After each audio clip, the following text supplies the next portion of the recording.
Hey, it's Rochelle here and welcome to this week's video. So this week I'm going to show you how to easily fully wrap a baby and what to do. So I'm going to demonstrate for you exactly of how to easily wrap a baby in a full wrap. As you can see here, it's really easy. It's not that complicated, but the purpose of this video is just to explain how to properly first wrap the first layer, because I know most of you always message me and ask me the baby that you've posed, that you've wrapped always tends to escape, so have their arms come out or the legs come out. So the purpose of this video is to demonstrate why it's important to get all that right first in the first layer of the wrap, and then to have the baby fully wrapped.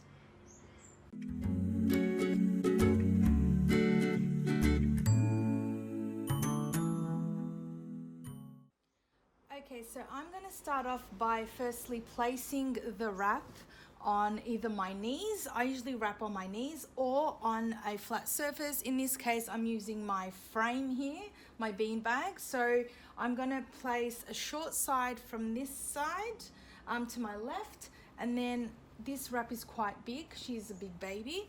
And then I'm going to place her up the top there, making sure the wrap is around her shoulders, and you don't want them too tight on the neck. So have the short side this way or whichever way you like, and then we have here the longer side. So what I want to start off to do a full wrap is I want to make sure to see where the baby's feet are nicely sitting comfortably. So it could either be this way or that way, it depends, but with my baby she likes it this way.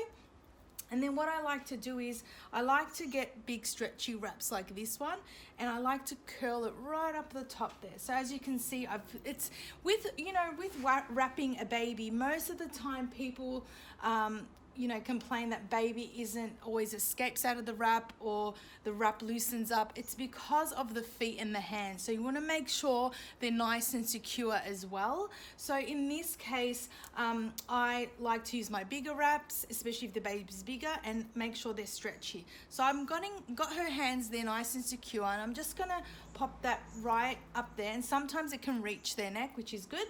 I keep her nice and firm down, not too hard though. And then I want to get her hands up there as well, and usually her hands hold the wrap too. So we'll just grab her hand there. All right, so with her hands holding the wrap, I've still got her now nice and firm. So this baby could be awake or asleep. Either way, you do the same process.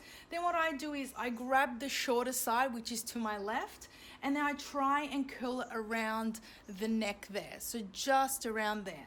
So I'll grab it with one hand and then come right across, and then I grab it with the other hand as this. So I transition, and then what I do is I'll tuck that bit right under there. So it's good to have the left side a bit longer, so you know that it's going to come right around down across there, and just tuck it in there. So pretty much she's holding it for me. Now just keep in mind, when you're doing this, you could be a bit stressed or a bit anxious, so make sure you're not hurting the baby by pressing down on their chest, just lightly holding their hands there. In case they're trying to wriggle, you don't want them to wriggle out of the wrap, especially starting off. Okay, so then what I do, I grab the long side there again across her neckline there. So I grab that, and I like to grab it like this because I find it holds more, and then I'll just grab it all. So this is the first layer. This is why it's good to have a longer wrap, because you can work much better with the baby. So we'll tuck that back in there, that bottom bit. Okay. And now I want to get the wrap correctly right. So I'm just fixing the creases there and making sure that top bit is nice and tight. So as you can see, it's a bit loose.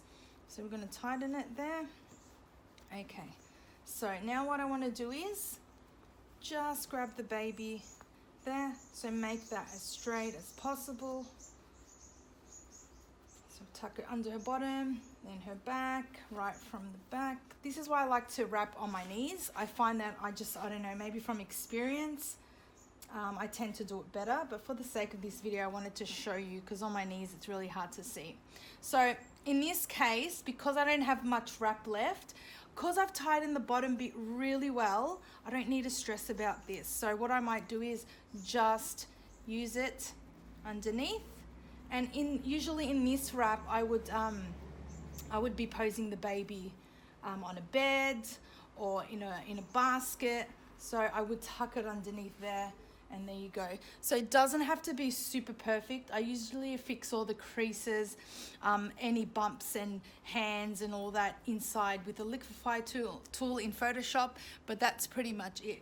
Even if you're doing a potato sack, what you would do is you do another full wrap around her so she can sit nice and close there as well. So there you go. Just fix her hair. It doesn't have to be super complicated. It's as simple as you can see it there. Now, she is a big baby. Usually I would go around the baby twice with this sort of wrap, but she is a big doll, so there you have it. Just really, really simple. It's all about the first set of wrap, of how you position the baby's hands and feet and how you secure it the first time, and then you can go around with as much wrap as you have. If you have any questions, make sure you leave me a comment below.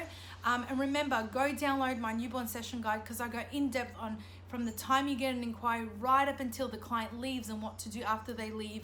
So I talk about everything in between. So if you want to learn more, go and make sure to download it. It's totally free.